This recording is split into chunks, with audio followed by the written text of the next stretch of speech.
What's going on, everybody? I'm Jeff St. Pierre, and this is episode 128 of the Adult Education Podcast. This week, I'm speaking with American Idol's HunterGirl.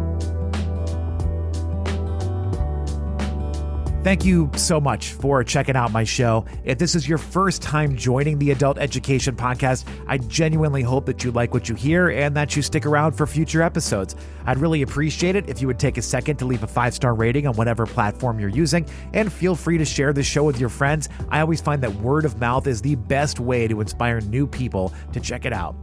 I'll be straight up with you. I don't really watch reality-based competition shows like American Idol or The Voice. It's not that I have any particular issue with them. They just don't interest me a whole lot. But I do acknowledge the talent that comes on these shows. Over the last couple of decades, we have seen some truly remarkable artists come from the Idol stage. I don't have to make a list for you because I'm sure that you already have a favorite or two. This episode of the Adult Education Podcast is a real pleasure because I had the chance to speak with season 20 runner-up HunterGirl. Her real name is Hunter Wolkanowski. Since finishing in the top 2 on last year's season, she's hit the ground running. Hunter's been out on the road playing wherever she can, and she's been releasing new music that really highlights her skills. Now, even though I didn't watch any of her season, I have become a fan. HunterGirl has a killer voice and an even bigger stage presence and personality. I'm excited to see where this career takes her. But for right now, we're chatting about her experience on Idol, how she got there, and what's coming up next. I really hope you enjoy my conversation with HunterGirl. How are you doing? I'm great. How are you? Doing good. Good. It's good to talk to you. No, it's so good to talk to you. Are you doing everything been okay? Yeah, everything's great. Everything's great. How about for you? Yeah, it's been awesome. Just been running. I've been on the road for a few weeks now and finally got to be home for a couple days, and I'm flying out to Minneapolis today. So I'm excited. One of my most fascinating things with American Idol is what it must be like after you finish, especially if you finish so near the top like you did, because you came in, you're the runner-up on the show for your season. Yes. So I mean, I imagine like there's part of you that just wants to hit the ground running, but you also still have responsibilities to the show as well. So I got to imagine those first few months afterwards are just kind of wild in so many different ways. Oh my gosh. Yes. So much so. I think the good thing is like I was in Nashville for about 6.5 years prior. And so coming off the show and like having people to reach out to, I remember I had a show offer like literally a week after I got off the show, and I didn't have a band. And I was like, So I started calling my friends and I'm like, hey, can you guys do this? And so, yeah, after the show, it was wild for those first few months, especially I think almost all the way into December. It was really, really crazy. And so this year, I think I just got the swing of it a little more this year. I do want to dive more into like what's going on right now, but I have to go back just a little bit because I feel like I need to learn more about you in general. I'm not a big Idol person. I mean, I follow along with what's going on, but I'm not like an avid watcher. And one of the things I was thinking about before getting into this conversation was I need to know where HunterGirl came from. And I was like, but I'm not going to ask her because I'm sure it's out there everywhere. I Googled you to do some research. I can't find it anywhere. So I need to know where did HunterGirl come from? So my last name is Wolkanowski. Right. It's 11 letters. Kindergarten was hard. And the lady at the front office, it's hard to pronounce my name. It's always been a pain with everybody. And the lady at the front office, she would always be like, the girl Hunter girl, come to the office. And after that moment, people just started calling me HunterGirl because it was hard to say my last name. And my pa calls me that, and it just kind of caught on. And I was like, okay, I guess I'm HunterGirl. That's funny. I really like that. I've got a friend that has done, I don't think he works in radio anymore, but he did work in radio. And when Kelsey Ballerini came out, his name was spelled Kelsey. So not exactly the same, but still close. So he changed all of his socials to Kelsey the Man. And it wasn't like an arrogant thing of like, I'm the man. It's just like, no, I am Kelsey. I'm a boy. Like, that's who I am. I'm the guy, Kelsey. Yes. So I know exactly where you're coming from with that. I've had someone do the same thing. So I know you moved to Nashville fairly young. It was right after high school, but let's take it back to where you're from. I know you're from Tennessee, but tell me about your hometown. Tell me what that's all about. Yeah, I'm from Winchester, Tennessee. I grew up Southeast Tennessee, an hour and a half from Nashville. So I'm still really close to my family, which is awesome. That's great. Because they come up a lot. But yeah, growing up just in the outdoors, my dad's a big outdoorsman, fishing and everything. And so like I love my hometown. They were so supportive throughout the show. And even prior, I started playing shows when I was 14 at the marinas in Winchester and in the square. And So even as a kid, everybody would always come out and hang out and buy a shirt. I remember my first t-shirts, and Lord, they look scary. But like I was so proud of them, and I was like, "Oh my gosh, I designed this myself." That's And awesome. so even back then, they were in my corner, and especially during the show, they had watch parties at the Oldham Theater back home in the square, and everybody had Redbird shirts, and everybody was making stuff, and they were just so awesome. And I love my hometown. Oh, I love that. Give me like an idea of the size. Like how many people about is your town? Maybe Like how maybe many five. people were in your graduating class? About 200. Okay. All right. I can get an idea from that. So I've been talking to some other artists, and for whatever reason, most of them lately have been from Texas. And Yeah. Texas, if you're trying to grow up in country music, I mean, there's a bar and a place to perform on every corner of every street in that state. What's it like being in Tennessee? I know you've got Nashville and you've got Memphis, which are two huge music Yeah. hubs, but I'm kind of curious what the rest of the state feels like if you're trying to be an up and coming musician. So I think my goal was like I just want to get in front of as many people as possible. So any place anybody would have me, I would be there. And I remember being 15, like walking into bars and being like, "Hey, can I just play music here? Is that okay?" And I'd bring my little amp, little acoustic amp, and play songs and stuff. And I just would go in my surrounding like counties and stuff, be like, "Oh, where's the live music at?" And people would tell me these venues, and I'm like, "Okay." And so I just walk in with my mom and dad, and my mom and dad are like, "Oh my gosh," or like, "We're bringing our 15-year-old to a bar. That's awesome. Parents of the year." So I just looked where the live music was. I go on Facebook and search and be like, "Hey, what's going on?" And so I was just scouting places on the internet, or just like by word of mouth back then. I love that you were a teenager and you already had the balls, if you will, to walk into a bar and be like, can I play here? I mean, I was thinking like when I was 14 or 15, I was more concerned about the fact that my friends had better hair than I did. And here you are being like, I'm going to come play songs. Like, I don't even know if anyone's going to like them, but I'm going to go get in front of all these dudes and women too that are drinking at this bar. Yeah. And I'm going to play whatever. I think it just takes a lot of courage to do something like that. Oh, thank you so much. It's definitely scary, but even when I was younger, like my grandpa, he worked 4 or 5 jobs growing up. My mom still has 2 jobs. Like that's how I all grew up. And they said if I wanted to do this, I had to work really hard. So I hit the ground running as soon as I could. And the second that I saw that, oh, I played like a talent show at a county fair, and people were like, "Oh, I like that." I'm like, "Okay, awesome." So I went back home and started practicing songs and writing. I started writing when I was like 9. I'm sure the songs like were terrible, but and I don't know what I had to complain about at 9 years old. Like my crayons didn't work. Yeah, and just seeing where I was needed. Like the first instrument I picked up was bass, Mm. not guitar, just because a band needed a bass player, and so I played bass and sang. So it was definitely just like learning from all the people around me, and a lot of them were older too, like in their 60s. It was like people from my church that I Yeah. asked to be in my band. And so I learned a lot from those guys. Your parents sound very supportive. And I'm intrigued a little bit because most people that I've experienced in life, if they're the kind of people that are going to work 4 or 5 different jobs to make things work, they don't have the highest vision of the arts.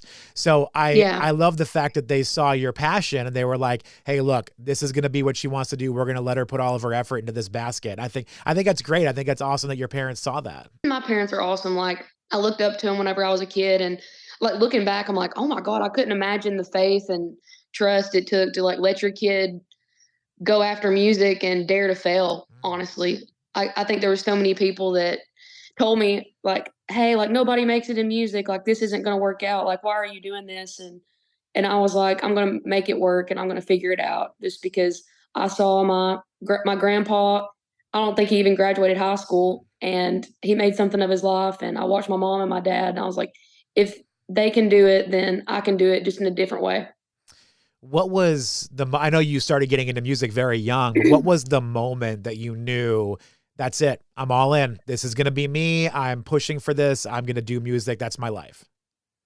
I think I knew really, really young as a kid. I remember watching Dolly Parton, Mm. and I love her. I lived 5 minutes from my grandparents growing up, and every time I walked into their house, it was Dolly Parton and Johnny Cash and Waylon Jennings.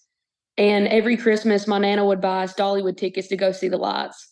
And I would eat so much kettle corn, I thought I was going to throw up, and it was awesome. But just watching her, I was like, I want to be just like her someday. Just her songwriting as an artist, and most of all, the way she is with people. like how much she cares. And I was like, Mhm. I really want to grow up to be like somebody like that one day. And that was just as a kid. We're gonna have to get your hair a little bit bigger I if we're gonna do that. think so. I think so. A lot more hairspray. My geography of Tennessee is a little bit lacking. Where you live, are you close to Dollywood? Yeah, not far at all. I'd say maybe a couple hours. Okay. I've always heard it's beautiful and it's amazing. I have not made it yet in my life, but it's on my list of places to check out. It's so much fun. Like it's more crowded now than whenever I was younger and stuff Sure. because they built so many more rides. Yeah. But the shows, the music, it's so cool. Like you'll have to go during Christmas time is when I'd say because they do this big light show. It's all decorated. It's beautiful. I've been told the holidays are like the time to go, like in that season, like that's the time to go check it out. So one of these years we'll check it off. Do it.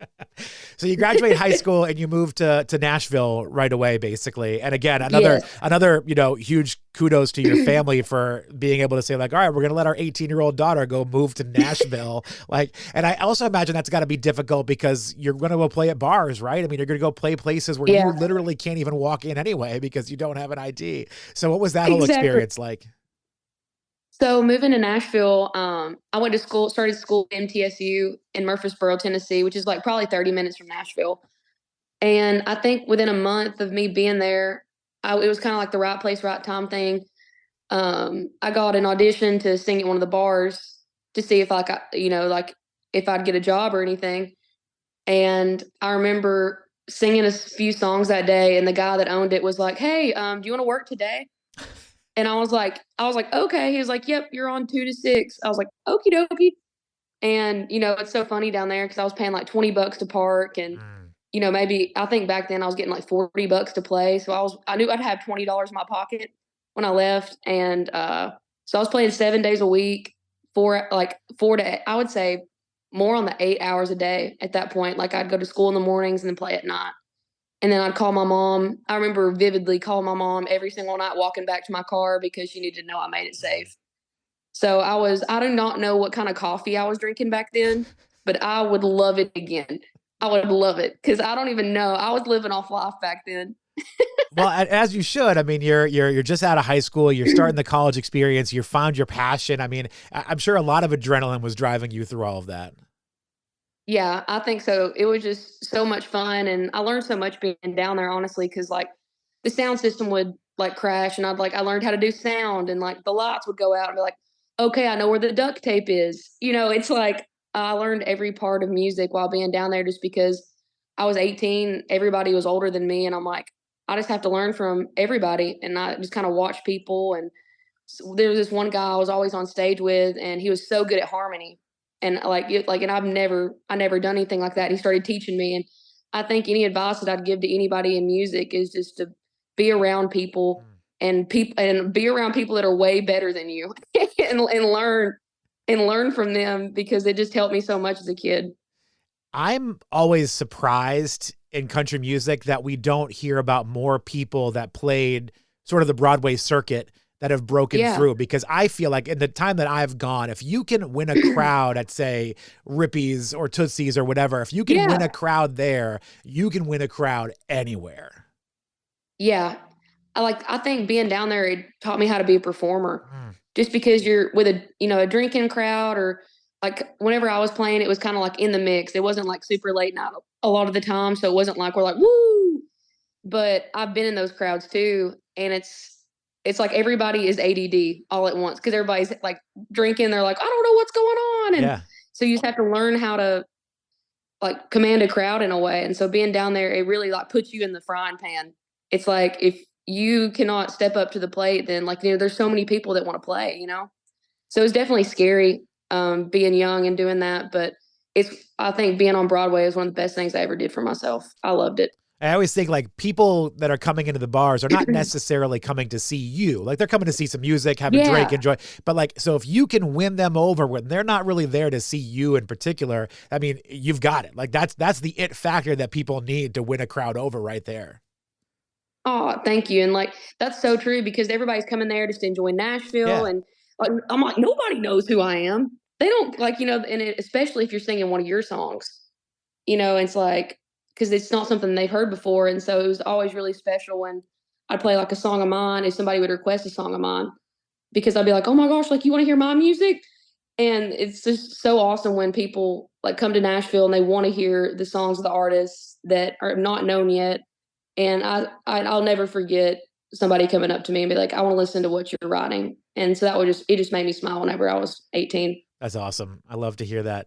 There was a bar, I don't know if it's still there. I think it was called Cerveza Jack's. It was down. Oh my gosh. You know what I'm talking? Yes. Okay. For whatever Yes. reason, that became my favorite spot. But there was one trip to Nashville. We were bouncing around like people do on Broadway. Ended up down there, and we ended up staying for like 4 hours because the woman that was singing was so good that we were like, we're just parking it. Like this, we need to continue to hear this person sing. Like I Yeah. can't walk away. And I would have to look her up on Instagram. I can't think of her name right now. But yeah, she blew us away, and we were just like, we're hooked. We're in. This is our spot the rest of the night.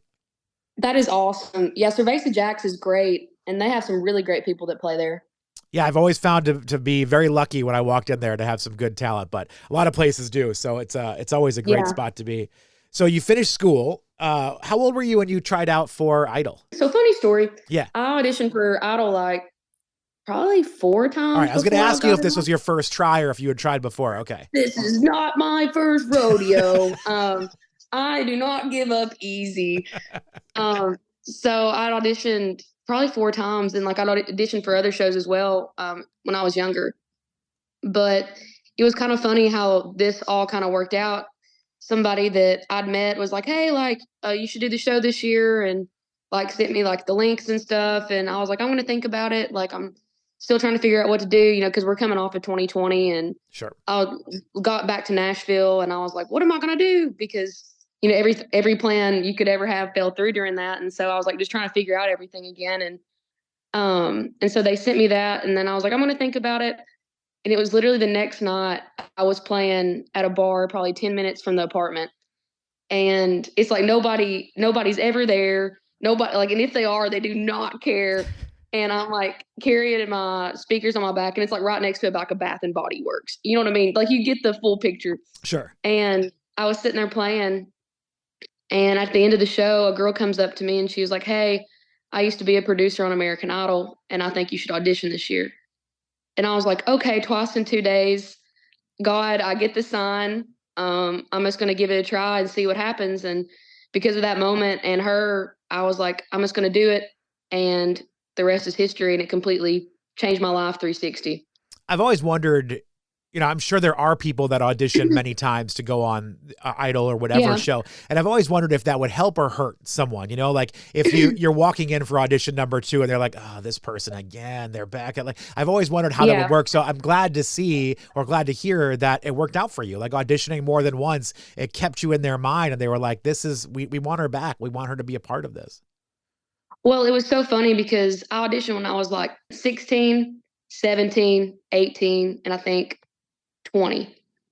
And at the time of the show, I was 23. Okay. And so it'd been so much time, or maybe it might have been 16, 17, 18, 19, like back to back. And then I think after that, like it was kind of a break. And during that time, I really got to grow as like a performer. That's when I started playing Broadway. That's when I started like really getting around people in Nashville and learning from them. And I think I'm just so happy that it didn't work out all the other times I auditioned. I'm just so blessed it didn't, just because I don't think I could have done this 5 years ago.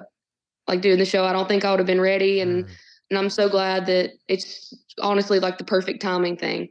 Like, I'm just really happy that it worked out the way it did. I almost feel like you're right with perfect timing too. And especially I think age can play a factor. I look back to like Scotty McCreery and Lauren Elena, two amazingly talented people, and they both won when they were teenagers.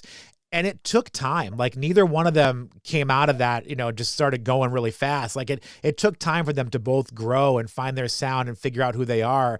And it feels like, I mean, Scotty's had like 5 or 6 straight #1 songs now. Lauren's coming out with a big, huge new project. Like I feel like the expectation is you're going to come out right away. And if you don't come out right away, then you're considered a failure. And it's just not real. Like I think sometimes you have to grow a bit. So now you being, I think you're 25 now. Yes. Being 25, like you're in a prime age to really like get in there. Like you've lived some life, you've had some experiences, you've done a lot of the things that a teenager wouldn't have done. So I feel like you're in a much better spot to come out. Oh, thank you. And like, I think it's just the experience of life and getting to know yourself. Like, during the time that I was playing on Broadway when I was writing songs with my friends and, putting out an EP by myself Yeah. before the show even started. Like that was crazy. I remember we had like only a couple weeks in the cutoff to put out some songs. And I'm like, I want people to know that I write. Mm. And so I started recording the songs. My sister designed the album art on Canva. We were balling on a budget and so we just put that thing out there and I'm so happy that I did just because like being on the show and people getting to hear my music for the first time was like something really special. So I said earlier I don't follow Idol. I look at the results usually like in our like morning show prep at the radio station so I can see where things are Yeah. going. And I follow along social media to see what's going on. I would have thought that you had won it hands down the way people were talking about HunterGirl all over the place. And that's no disrespect to the Noah is the person that won your city. No disrespect to him at all because he's also fantastic. But when I heard that, I was like, wait, it's like HunterGirl didn't win. How is this possible?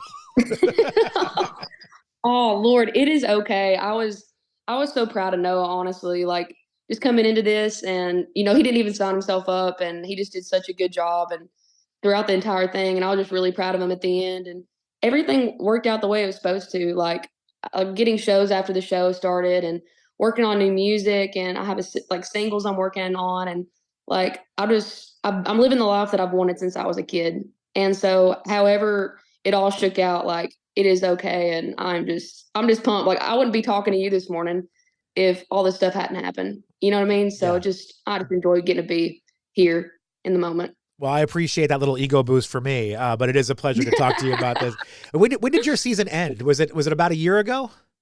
Yes, it was. Yeah, right around this time a year ago. Okay, so I know you've been releasing new music. I've seen some new singles pop Yeah. up. You got a duet with Noah, actually, which is fantastic. Yes. So how does it feel to be out there, recording music that's your music that you're like in charge of? It's been so awesome. Coming off the show, I released a single for my hometown, just honestly thanking them for all the support during the show. And then I released a single here recently called Lonely Out of You. Yeah, great And song, really great song. oh, thank you so much. It was like one of the first songs I wrote when I got back into town. Like whenever I got off the show, I think I went home that weekend and then I came back to Nashville. And I didn't even have an apartment because my apartment went up right before I left for LA for the show. So I was like, I'm just like sleeping on my friends' couches or like my grandma lives probably like 45 from Nashville. And so I'm just like, hey, grandma, I'm going to sleep on your couch. So just like coming off the show and then signing with a record label, I'm with Broken Bow, Yeah. which is they're so awesome, and we're working on a single that's going to be coming out very soon. That's a song I'm really excited about.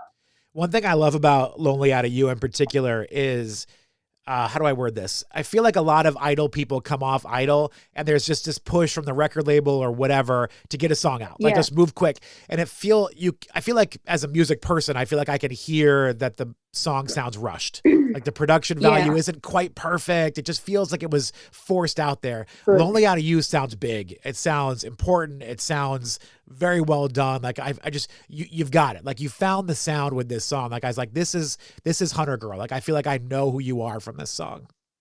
Oh, thank you so much. Like that means a lot because I got off the show and wrote that song, and Jimmy Robbins, he produced that one, and he's the one that produced Redbird, which is the single that I had on the show. And I remember hearing that song for the first time. I was like, I'm excited because I don't write very many love songs. I think I'm like hateful or kind of jaded. I'm not sure.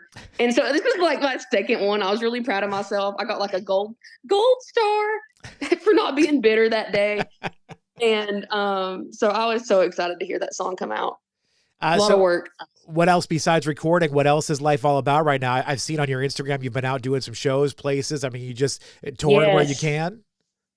Oh, I have been on the road really heavy this year. I'm really thankful. And I was pretty much gone for about 2.5 weeks. And then I got home I was home for like a day, and then I'm flying out today. So just living the dream, honestly. Been on the road. I'm getting to play on July 8th at a really cool Luke Bryan's playing. So I am just like really excited for that one. Just kind of full circle with the Idol, and I'm just gonna be like, oh my God, hello. I'm almost, I know he has Chase out with him for some dates this summer. I'm almost surprised he doesn't just Yes, bring out his idol team. Like, come on I out, come hang know. with me for the tour. He is so nice. Like I was stuck in Vegas for a few hours because it was during that winter storm. I don't know if you remember it, and we Yeah. were trying to get to Utah. And so him and his team reached out and they're are you okay? Do you need to are you all fine? And I'm like, yeah, I'm okay. And I was like, I'll be back. And he's like, come to the show. And I was like, okay, I'll see you there. And so it was so cool just because him playing that residency in Vegas. And then afterwards he was like, talk to me for like 20 minutes, like 25 minutes. And he had to hop on a plane to go back to Nashville. And he was like, no, I want to talk for a while. And I was like, oh my God, it just really shows who he is as a human, and his team, his band, everybody is so nice. Like his whole crew is. And it just meant a lot to me that he took the time and brought me out to a show. It was awesome. You've spent more time with him than I have, but in the few meetings that I've had with him, he's a genuine guy. Like he's a very genuine Yeah. person. It's hard because they always say don't meet your celebrity people, like don't meet the people you Yeah. love. But he never disappoints. He's just such a good human being all around. I love that about him. Yeah. I was so happy that, he's exactly who I thought he was. I think that's the coolest thing because you always get nervous, Sure. I'm scared to meet people I look up to. What if they're mean? And and he's just the nicest guy, and everybody I've ever talked to has said that about him. So he's just a good person to look up to, and somebody I hope to be like one day. Yeah, and it's kind of tough nowadays too because like just one meeting with someone, if it's not a good day for you, you know what I mean? Like it could come Yeah, across so poorly. I always try to give people some grace because I don't know what's going on in their life, yeah, but exactly. not everybody does. I was just talking to somebody from your label, one of your label mates, Chase Rice, about this, and he's like, Yeah, he's so cautious sometimes about what he says because he's like, I don't want someone who's going to film this conversation like posting something about that I said wrong. And he's like, I just feel like an idiot, and I don't. And I feel bad that yes, that you artists are in that position sometimes. Like you're having a bad day and someone's going to judge that forever, yeah. No, I completely relate in kind of a different way because I think the first time it hit me after the show where things had changed was I went to the grocery store looking like I used to go to the grocery store. I was wearing sweatpants. My hair was in a bun. I had no makeup. I was living my life. I was like, I've worn enough high heeled boots. I've worn enough sparkly skirts, and it is my time to shine in Kroger. And because I was like, nobody knows me. You know what I mean? I didn't even think anything. And then people were like, hey, can we get pictures? And I'm like, what do you mean? I was like, I couldn't believe they even knew who I was. And so that was so now I never go to the grocery store looking bad now, just because I'm scared. I get terrified to walk into Publix. I fix my makeup at least 3 times. You've learned your lesson. I like that. I did. I learned it the hard way. I looked rough on Facebook. I know you're on BBR now. So what's the future look like? You're working on a single with them. Do we have a big hmm tour lined up that we're going to be jumping on at some point? Like what's going on with HunterGirl in the future here? In the future, a ton of shows the rest of the summer. I'm so excited. I'm not going to be home, and so I'm having to buy a new suitcase because I broke mine. But it just looking forward to so many things. Some new music really close on the horizon. Um, a song that I'm really excited about that I wrote by myself that will be coming out. And next year, the rest of the year is all shows and writing songs and working on a project. That's kind of the goal. And then next year, maybe I'll be on tour with somebody. We'll see. Well, I'll keep my fingers crossed for you. And hopefully, I know we got you coming here next week, but hopefully we'll get you many times in the future as well, because we'd love to have you through here in the Baltimore area. Oh, that would be awesome. It was so much fun getting to talk to you. Thank you. Yeah, thank you for your time. I appreciate it. I know it's kind of last minute, so I appreciate you jumping on and tell me more of your life story. I appreciate it. No, I had a blast. It was so good to meet you, and you have a good rest of your day. All right, take care, Hunter. All right, see you, Jeff. See ya. Big thank you to HunterGirl for her time. I hope you check out her new music. It's really good stuff. And catch her when she rolls through your town on tour. You will not be disappointed. And thank you to all of you for listening to the Adult Education Podcast. Until next week, be well.